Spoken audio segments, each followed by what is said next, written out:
Um, yeah, well, he's got a, from what I'm led to believe, I haven't even spoken to the doc about it, but I was told on the bench that he's got a fracture to his lower leg. It'll require some surgery. It's a little bit like Big X's injury earlier in the year, so if it requires surgery, then they're going to need to probably put a plate in it of some description, I'd imagine, and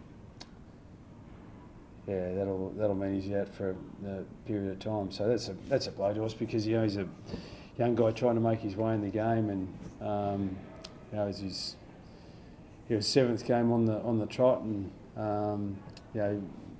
just getting that continuity was going to be important for him. But he's shown in the games that he's played to date that he's a great prospect for us, and we've just got to get his body right now and get him going again later in the year if we can.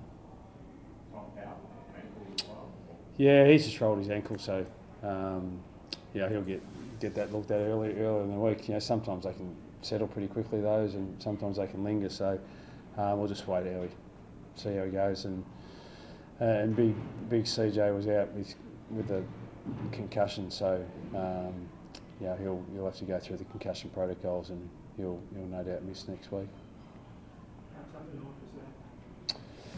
Oh, we came up against a bloody really good side, and there were some things about our game tonight that actually I thought we played better tonight than what we played the last 2 weeks. The 90-point margin doesn't suggest, and it was just like, oh, you got wiped off the park early. They're a really good side, but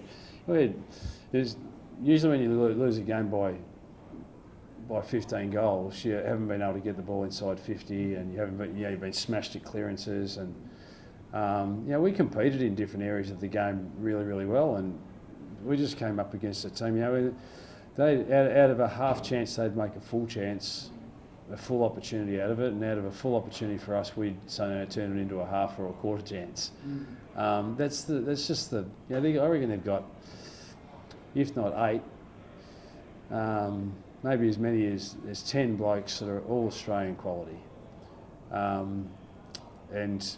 At the end of the day, that's what you're trying to build in your list, that depth of quality, and that's across all three of their lines, forward, mid and defence, and particularly their mid and defence is the real strength of their side at the moment, and their experience, their strength in the contest, and their ability to chain with possession and maintain that possession of the ball from 10, 12 possessions in a row, whether it by hand or foot.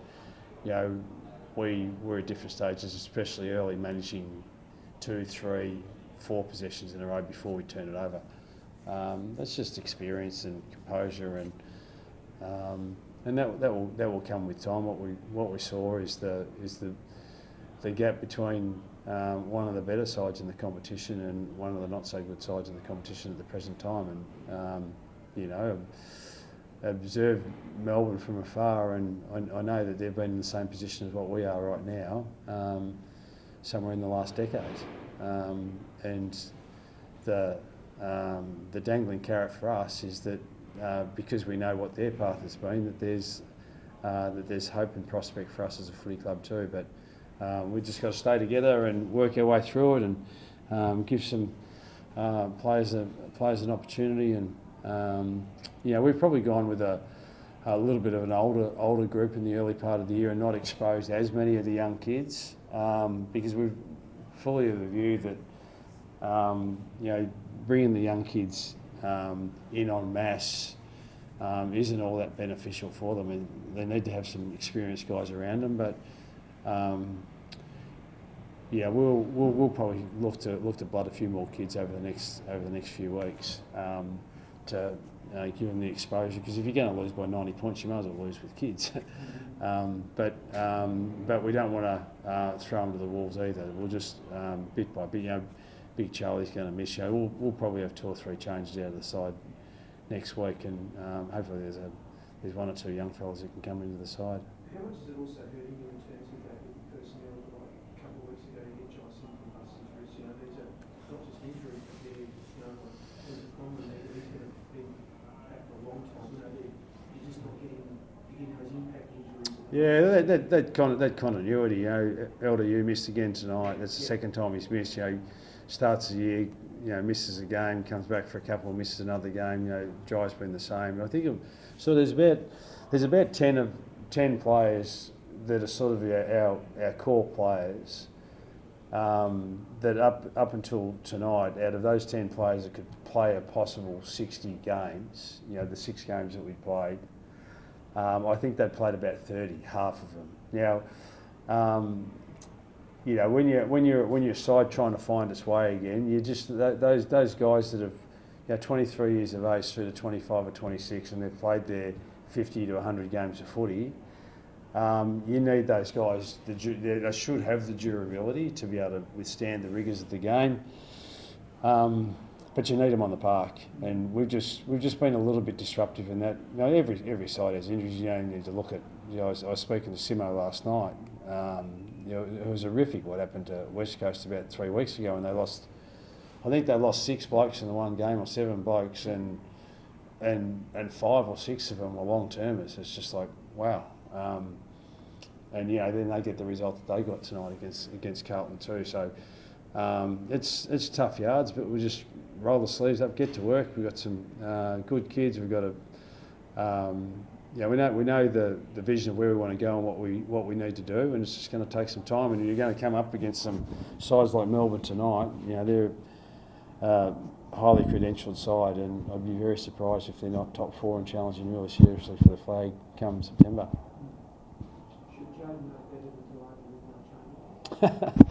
Yeah, it's just that's I love the passion, and the game is a frustrating one from time to time. He knows full well that he just lost control at that point in time. But yeah, we'll live and learn as we go through, unfortunately. You went to a kick mark sort of style after quarter time.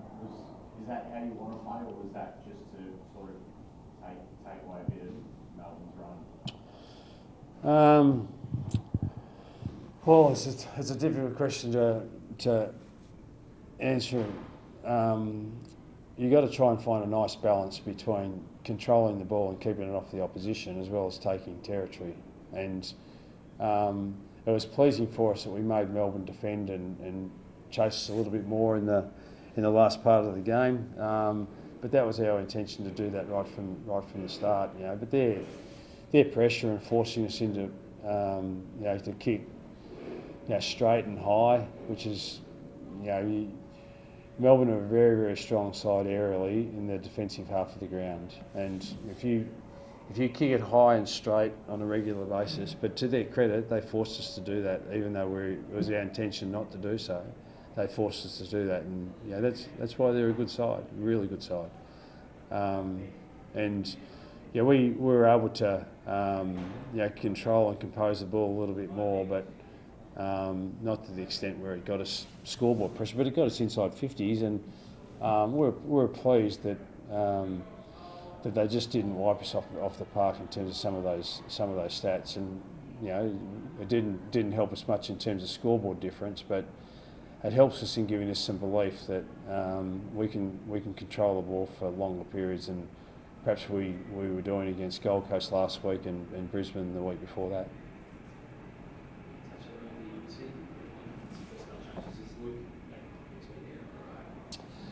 Yeah, we're hoping so. Yeah, he's got just a heel injury that you know, it's just to do with his fat pad, which sometimes they settle really, really quickly, and sometimes we were hoping that he was going to be able to play. You know, we selected him on Thursday night, knowing full well that he was in doubt, but hoping he'd wake up Friday morning feeling pretty good. But you know, we tried to test him Friday morning; he just wasn't quite right, and it'll all depend on how he settles over the next 3 or 4 days.